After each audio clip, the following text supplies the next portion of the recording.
Assalamualaikum warahmatullahi wabarakatuh. Di sini saya akan menjelaskan hasil dari codingan simulasi sertifikasi pada hari Sabtu kemarin. Di sini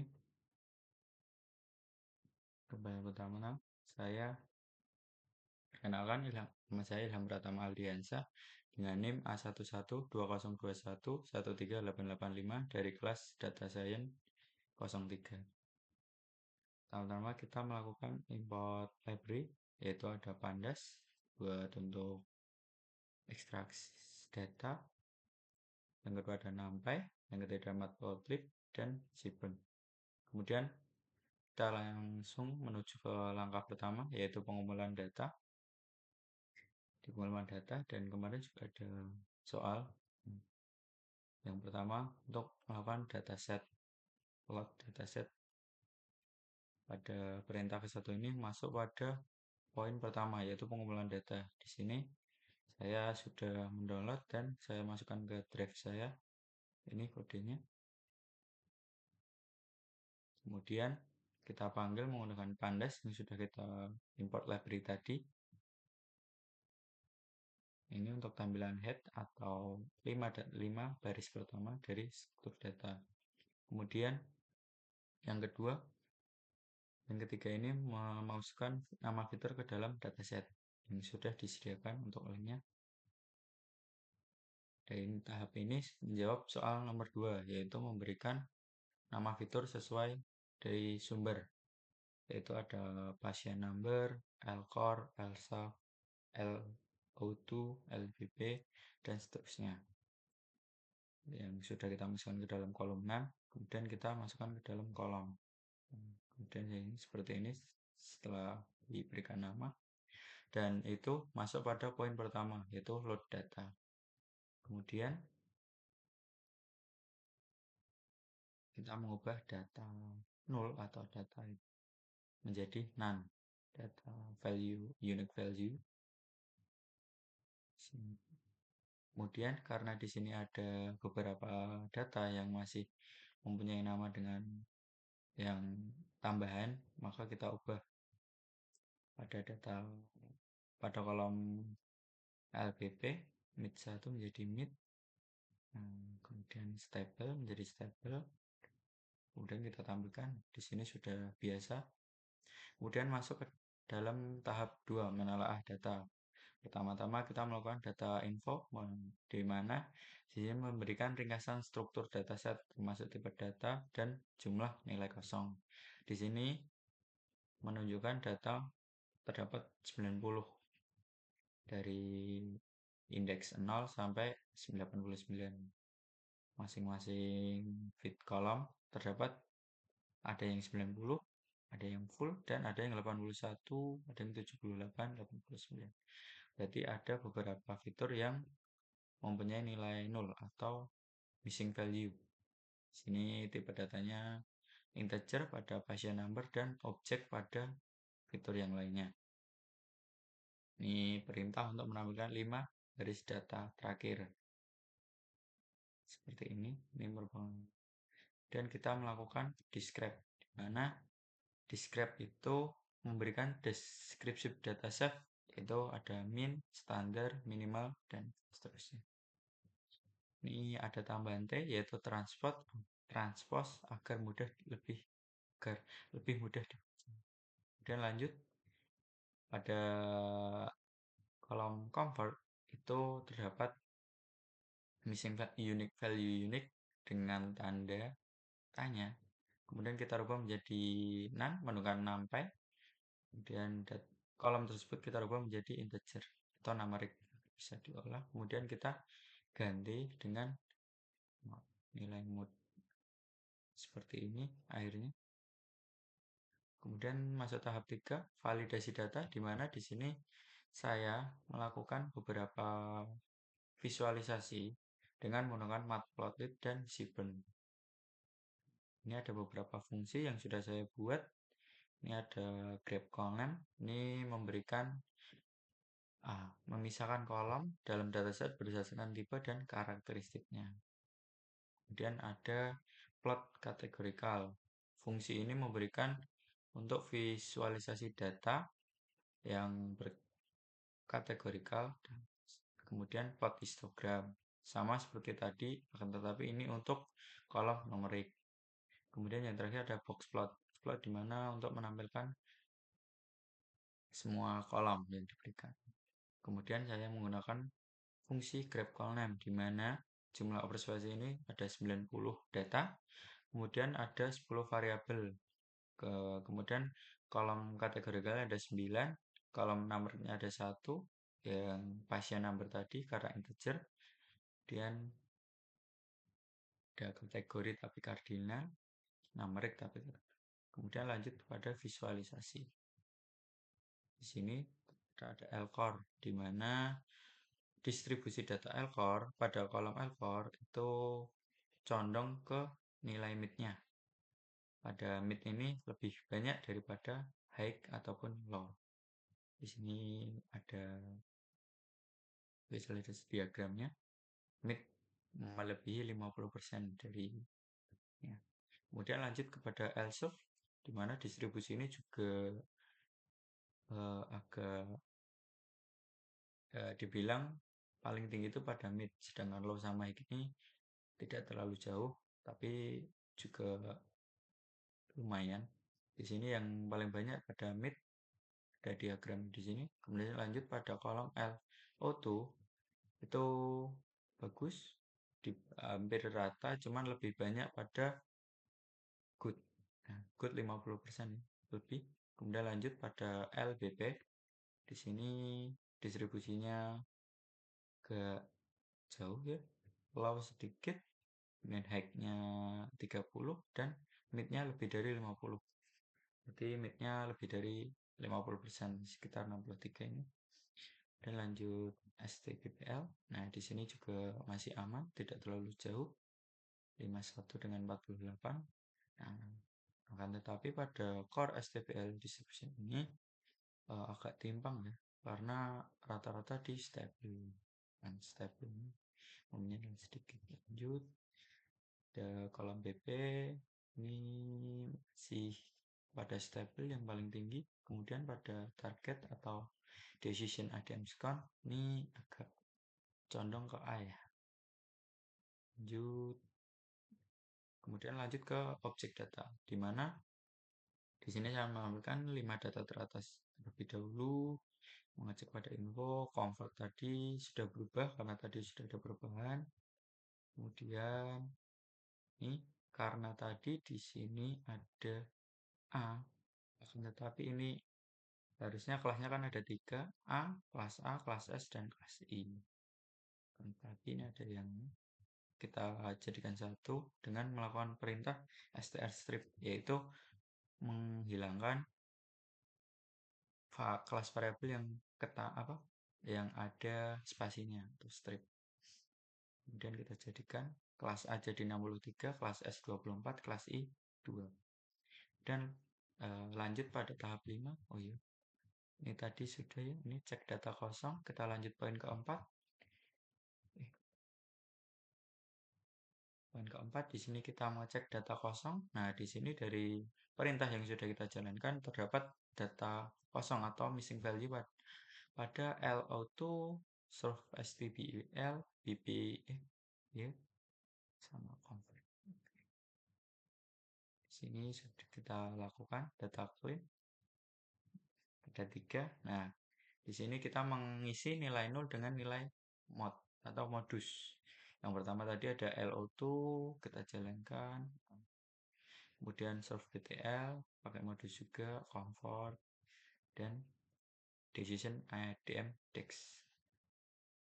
Nah, di sini convert jadi integer. Nah, kita cek lagi apakah data missing value-nya sudah terisi. Nah, di sini sudah 0 semua ya. Berarti tandanya kita sudah berhasil mengisi missing value tadi menjadi nilai modus. Lanjut, kita mengecek data duplikat. Di sini 0. Drop, lanjut. Nilainya kita cek data info lagi. Di sini saya membuat variabel baru untuk menampung data clean, yaitu data yang sudah diproses. Di sini bernilai 90 semua, berarti sudah terisi. Kita lanjut ke langkah 6, konstruksi data. di mana di sini ubah data yang tidak konsisten sudah, handle data kosong sudah, cek dan drop duplicate data sudah, visualisasikan di ini nanti. Nah, kita lanjut ke poin 9, cek fitur yang bertipe kategori dan konversi menjadi encode ordinal. Di sini kita cek terlebih dahulu kolom apa saja yang bertipe data objek. Setelah kita jalankan, kita mendapatkan bahwa L4, Lsolve, L2, dan seterusnya itu bertipe data objek. Kemudian kita lanjut, kita encoder menggunakan ordinal encoder yang dimana sudah kita import melalui Scalon preprocessing. Ordinal encoder kita jalankan. Nah, di sini sudah berubah ya. Jadi yang awalnya mid, stable, dan high, low sudah berubah menjadi angka. Di mana angka ini merepresentasikan yang tadi misalkan mid itu 1, low itu 2, dan high itu 0. Kemudian lanjut, kita melakukan drop pada pasien number karena pasien number ini hanya berupa identitas dari number atau nomor ID. Makanya kita tidak perlu digunakan. Kemudian kita lanjut poin ke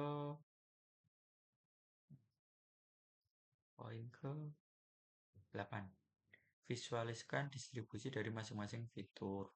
Nah, di sini kita melakukan visualisasi dari masing-masing fitur, di mana beberapa fitur ini terdapat distribusi yang tidak baik ya. Ada beberapa yang baik, namun ada juga yang kurang baik. Di sini contohnya pada LO tuh ini karena hanya 2 saja, 0 dan 1. Seperti ini visualnya. Kemudian kita lanjut pada poin ke-10, cek nilai korelasi heatmap. Di sini kita perintahkan, nah, seperti ini tampilan heatmap dari korelasi L1 L-core dengan L-core ini mempunyai nilai 1 dikarenakan dia berkorelasi dengan dirinya sendiri. Maka dari itu dia mendapatkan nilai 1 atau nilai sempurna. Dan di sini ada parameter dari merah menuju biru. Ini menunjukkan nilai bahwa nilai tersebut ini jika berwarna merah, maka nilai korelasinya itu sangat kuat, yaitu bernilai dengan 1. Kemudian apabila berwarna biru, nah biru tua seperti ini, maka nilai korelasinya itu lemah. Seperti ini, kita cari yang mempunyai nilai paling tinggi terdapat pada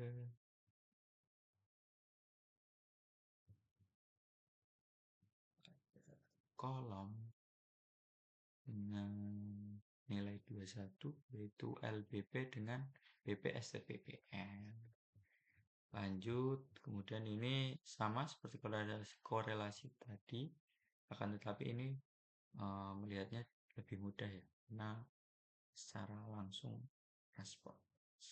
Kemudian lanjut pada tahap 7, menentukan label data, di mana kita di sini membagi fitur dan kolom. Ya, sebelumnya itu kita seleksi fitur ya, mana yang digunakan dan mana yang tidak perlu. Di sini pada X atau fitur itu kita melakukan data clean dan drop decision ADM. Ini hanya untuk memisahkan saja. Y itu target, X itu fitur. Kemudian lanjut pada poin 13, splittingnya nanti di bawah. Lakukan normalisasi atau scaling. Nah, kenapa? Di sini saya melakukan normalisasi agar data yang ada itu tidak ada kesenjangan yang jauh. Jadi nilai dari fitur itu tidak berbeda jauh. Jadi nanti tidak mempengaruhi hasil dari akurasi model. Kemudian kita lanjut poin ke-12, splitting dataset. Nah, di sini saya melakukan splitting menggunakan Scalon model selection, trend test split. Kita bagi data trend dan data test dengan parameter seperti ini. Ini tes size-nya 03, berarti saya menggunakan perbandingan 30 banding 70. 30 data tes, 70 data 70% data training dengan random set 42. Lanjut pada tahap modeling. Di sini karena perintahnya disuruh menggunakan model decision tree dan dapatkan parameter yang optimal menggunakan grid search atau random search. Lanjut. Sini sudah menggunakan decision tree. Saya beri nama DT untuk lebih mudahkan dengan random set. Nah, kemudian kita fitting kepada X-train dan Y-train. Lanjut poin ke-9, evaluasi. Di sini saya mau menambahkan beberapa library. Ada accuracy score, precision score, recall, F1 score, confusion metric, dan classification dan cross validation. Di sini saya membuat fungsi yaitu evaluasi yang dimana isinya itu ada akurasi, recall, F1 sama precision.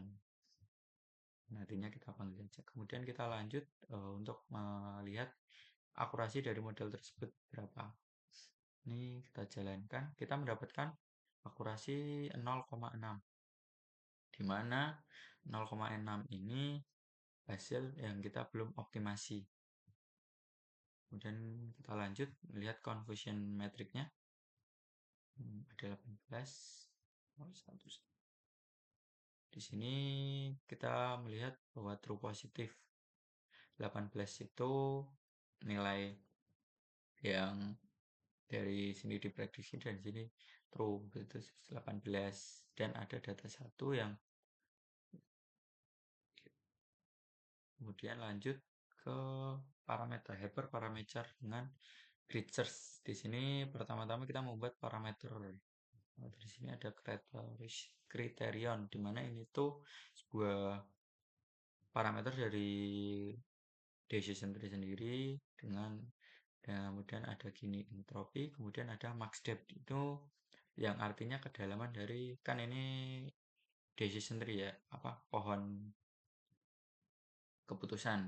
Nah, itu semakin bawah menunjukkan cabangnya berapa. Kemudian min sample shift berarti minimal cabangnya itu berapa. Ini saya memakai nilai default. Kemudian ada min sample berarti ada sampel dari daun yang tadi. Dan ternyata ada mark fitur, ada auto, sqrt, log2 dan kemudian kita masukkan grid search. Parameter cross validasinya saya beri 7. Kemudian kita lakukan fitting. Sudah. Lanjut kita jalankan. Nah, di sini parameter kita yang paling bagus itu terdapat pada gradasinya menggunakan entropi, kedalamannya menurut 2 dan fiturnya menggunakan sqrt, minimal sampelnya lift dan terakhir minimal sample splitnya 2. Lanjut. Nah, ini confusion metricnya. Di sini penjelasannya 18 kelas 0 to 18 kelas aktual 0 dan benar 0. Kemudian false negatif.